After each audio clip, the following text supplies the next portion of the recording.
Hello and welcome to our morning edition of Arirang News. We begin with these stories making the headlines at this hour.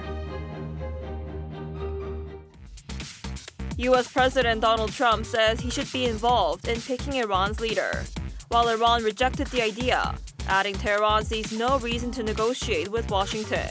Meanwhile, the U.S. House lawmakers joined the Senate in rejecting the resolution to halt the attacks on Iran.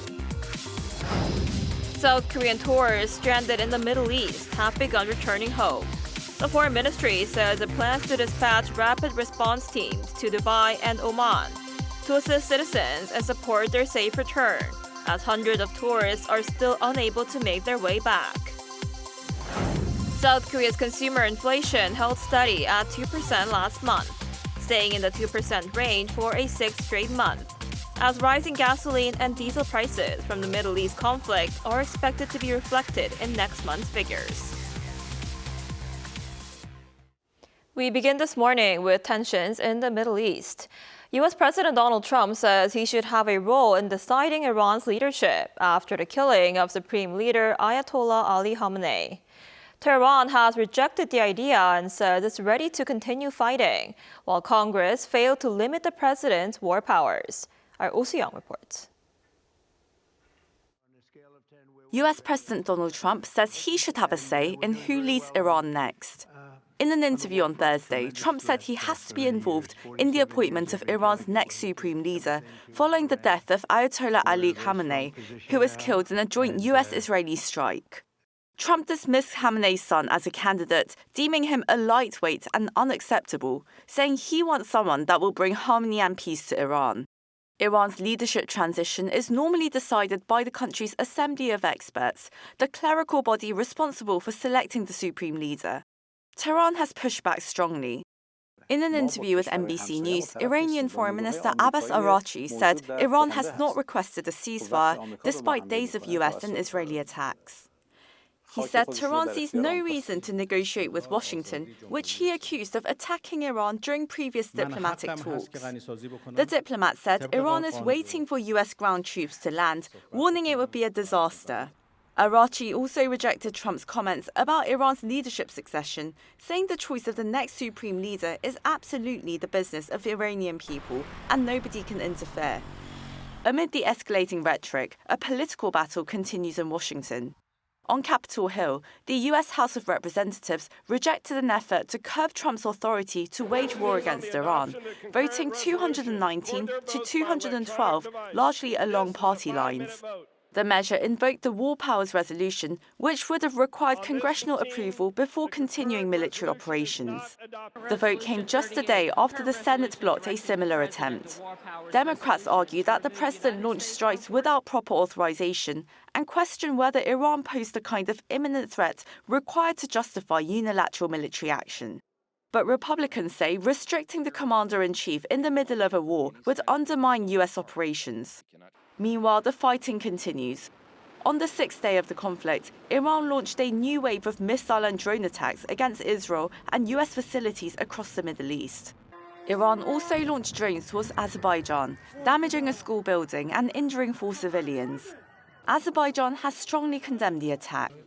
Oh Soo-young, Arirang News. And South Korean tourists stranded in the Middle East are gradually returning home as regional tensions escalate. Seoul is also dispatching rapid response teams to assist citizens and support their safe return. Our Lee Seung-jae has more. South Korean tourists stranded in the Middle East are gradually returning home amid continuing tensions in the region. More than 400 South Korean tourists had been staying in Dubai as of Wednesday, including about 150 from Hana Tour, around 190 from Mode Tour, and roughly 70 travelers from Yellow Balloon Tour. Some of them have already begun returning. 36 Hana Tour tourists arrived at Incheon International Airport on Thursday afternoon after taking a commercial flight via Taipei.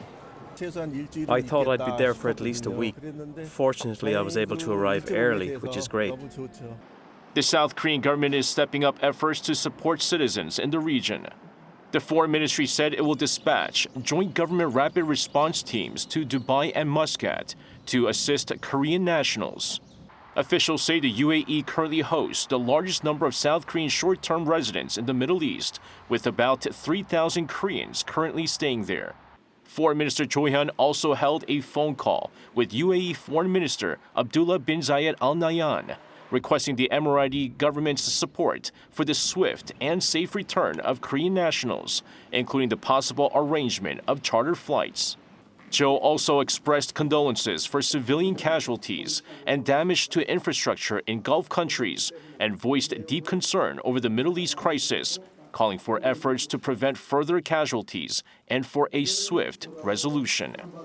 이승재, Arirang News. Meanwhile, President Lee Jae-myung addressed the potential impact of the Middle East conflict on South Korea during a meeting on Thursday, and stressed that the safety of Korean nationals in affected regions is the government's most urgent priority. Our Blue House correspondent Song Yoo-jin has the details. Just a day after returning from his 4-day trip to Southeast Asia, President Lee Jae-myung convened an extraordinary cabinet meeting on Thursday to discuss the situation in the Middle East. 중동 지역 위기가 고조되면서 글로벌 경제 안보 환경이 많이 악화되고 있습니다. 각 부처는 엄중한 상황 인식을 바탕으로 예상 가능한 모든 문제들에 대해서 신속한 대책을 빠짐없게 또 세밀하게 추진해 나가야 되겠습니다. He described the safety of Korean nationals in affected regions as the government's most urgent priority. He instructed officials to closely monitor the situation and prepare contingency plans for possible emergency evacuations, including the use of military aircraft and chartered flights if necessary. We will dispatch 2 ambassador-level officials with experience in the Middle East and consular affairs on Thursday night to lead a government joint rapid response team. As a precaution, we will also issue advisories on the ground and prepare for possible evacuation operations. The president also urged vigilance over potential economic fallout from the closure of the Strait of Hormuz, through which about a fifth of the world's oil is shipped. He placed particular emphasis on energy supplies such as crude oil and gas, noting that disruptions would have direct repercussions across related industries and people's livelihoods. 원유, 가스, 나프타 등에 대한 긴급 수급 안정책과 함께 중장기적으로 수입처를 다각화하는 방안을 신속하게 추진해 주시기 바랍니다. According to the industry ministry, the country holds petroleum reserves equivalent to roughly 7 months of supply. For natural gas, supplies could last until late November, assuming contracted shipments from sources such as Australia and the United States continue as planned. President Lee says if handled properly, the situation could rather serve as a chance to strengthen the economy, from stabilizing South Korea's overheated financial markets to accelerating its transition away from crude oil to renewable energy. Song Yoo-jin, Arirang News.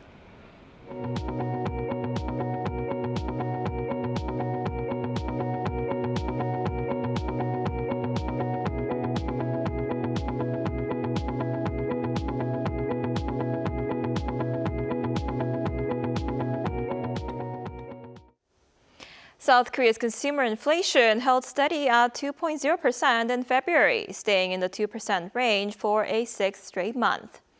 The Ministry of Data and Statistics said this morning that the consumer price index increased 2% from a year earlier. Petroleum prices fell 2.4%, helping moderate overall price growth and marking the first decline in 6 months.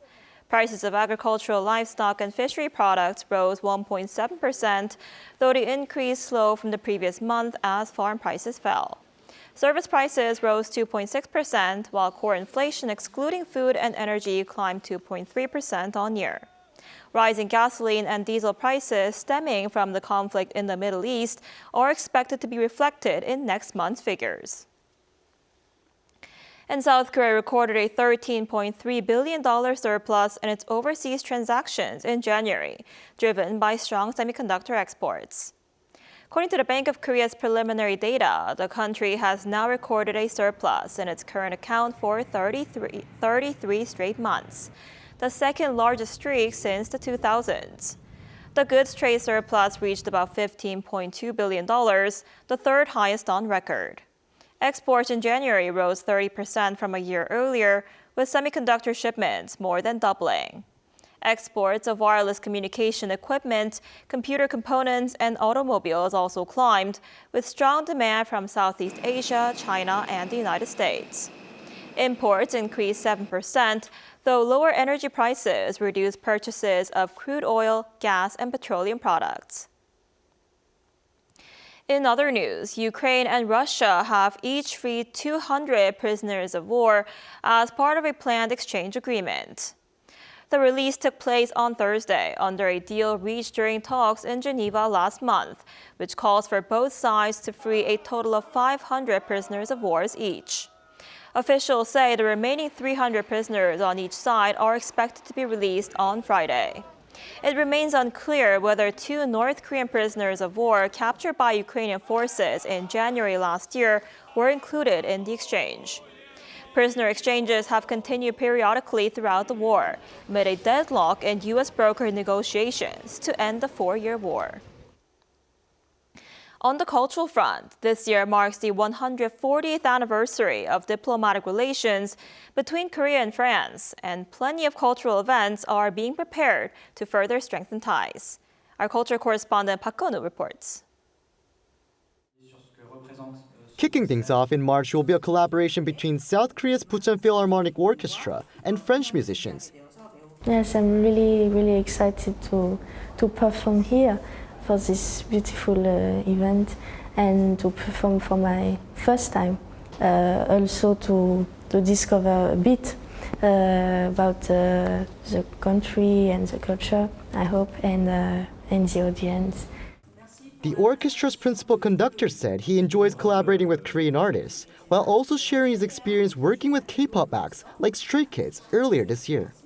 What was really extraordinary was the reception of the audience, and the public was right behind me, and I could hear like 30,000 French, and they know all the lyrics. Music and culture is more globally shared, so I would say it belongs to everyone. Yeah, it's a really special experience to be able to make music here in Korea. After becoming the most streamed K-pop group in France last year, Stray Kids saw member Felix named an honorary ambassador for the 140th anniversary of Korea-France diplomatic ties, alongside legendary movie star Chun Ji-hyun. We think that cinema and music are the perfect arts to bring our young generation together. It's really a universal language. So for us it was important to have celebrities, personalities coming from those two major art scenes. As June marks the month when the two countries first established diplomatic relations, a number of events are planned, including a performance by legendary soprano Cho Soo-mi at Deoksugun Palace for the official 140th anniversary ceremony. Another highlight is the K-pop Song Camp, where rising French composers visit Korea to collaborate. The program is returning for its second edition after the success of its inaugural event last year. We aim to further strengthen the relationship in all aspects so that we can leave a significant legacy together.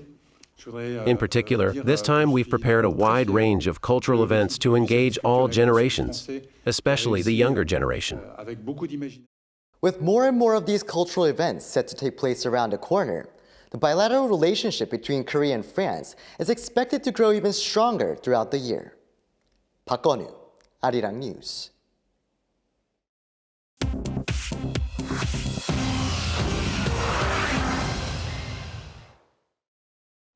Good morning, I'm Chu Ji-hyun, and this is The World Now. Israel's defense ministry on Thursday confirmed that the government finalized the decision to kill Iran's supreme leader Ali Khamenei 4 months ago. Defense Minister Israel Katz revealed that Prime Minister Benjamin Netanyahu officially set the goal to eliminate Khamenei during a high-level meeting in November.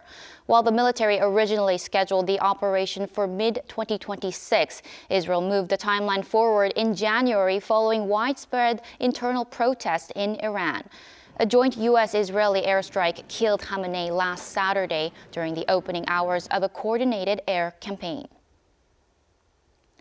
Global energy markets on Thursday recorded a sharp spike in oil prices following a direct attack on a tanker in the Middle East. The Bahamas-flagged tanker Sonangor Namibe was hit by a blast while anchored off the coast of Iraq. The Iranian Revolutionary Guard on Thursday claimed its forces had hit an American tanker in the northern Gulf. This sent the U.S. crude prices to rocket over 8% to $81 per barrel, the highest level seen since 2024. Missile and drone threats in the Strait of Hormuz have significantly reduced traffic through the world's most critical energy transit point. The supply disruption triggered a broad sell-off on Wall Street, with the Dow Jones losing nearly 800 points. Market analysts warn that a prolonged conflict could push crude prices toward the $100 mark. The economic fallout has already prompted investors to expect the Federal Reserve to delay interest rate cuts until at least October. President Donald Trump on Thursday announced the first major cabinet change of his second term with the departure of the Homeland Security Secretary Kristi Noem. Trump ousted Noem following bipartisan scrutiny over a $220 million advertising contract and a controversial ICE operation in Minneapolis, which led to 2 fatal shootings of U.S. citizens. The president named Oklahoma Senator Mark Wayne Mullen as the nominee to lead the Department of Homeland Security and its immigration enforcement agenda.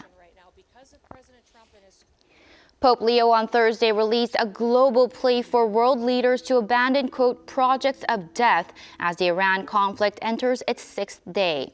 In a rare direct intervention, the Vatican's top diplomat on Wednesday warned that the current airstrikes undermine international law, stating that no nation has the right to launch a, quote, preventive war. The Pope emphasized that true security comes from trust and justice rather than fear-based control, calling for disarmament and peace.